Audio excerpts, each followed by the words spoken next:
आप सभी का स्वागत है हमारे YouTube चैनल पर।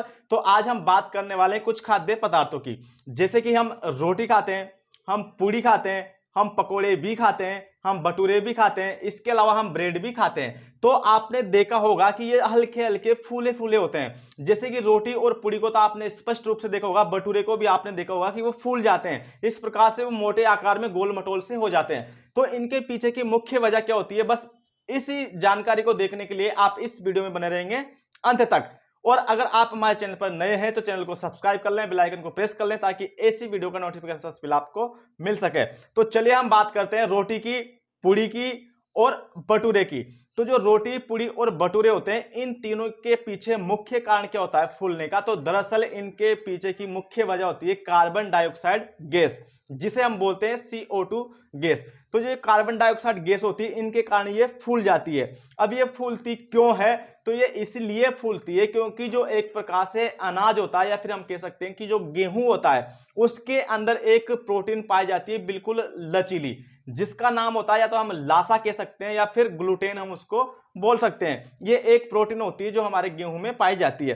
तो होता क्या है, जब हम आटे को पानी डालकर गूंदते हैं तो ये प्रोटीन क्या करती है, उसके अंदर ऐसे पतली सी परत बना लेती है। और पतली सी परत बना लेती है तो फिर जब इसको तवे के ऊपर डाला जाता है तो हीट के कारण क्या करती है, CO2 को यानी कि कार्बन डाइऑक्साइड गैस को अवशोषित करती है, अवशोषित करके अपने पास रख लेती है। और ये क्या होती है, उसके कारण फूल जाती है।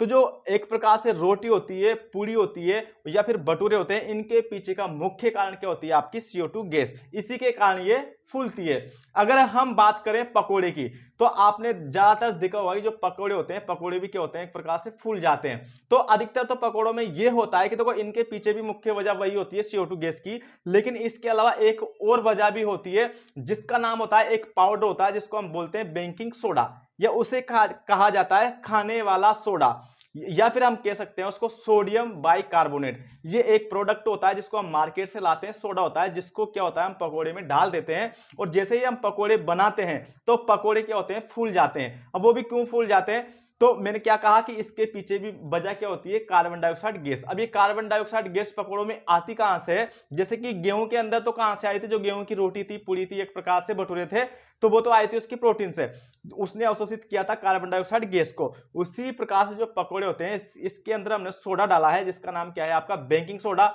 या इसको हम खाने वाला सोडा या मीठा सोडा बोलते हैं। तो इससे क्या निकलती है, CO2 गैस। किससे? खाने वाले सोडे से। और ये CO2 गैस के कारण ही क्या होते हैं, तो पकोड़े भी फूल जाते हैं। तो दरअसल ये जो सब चीजें मैंने आपको बताई, खाने वाली चीजें, इनके पीछे की मुख्य वजह है क्या आपको, तो आपको यह बताना है कि इनकी मुख्य वजह होती है CO2 गैस, यानी कि कार्बन डाइऑक्साइड गैस, जिसकी मात्रा हमारे पर्यावरण में कितनी पाई जाती है, 0.03%, यानी कि परसेंट।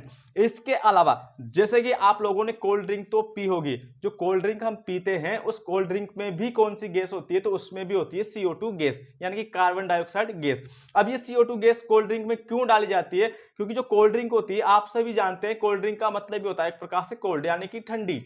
ठंडी ड्रिंक, हम उसको ठंडी रहती है इसीलिए पीते हैं। तो उसके ठंडी होने का वजह क्या होती है, आपकी CO2 गैस ही होती है।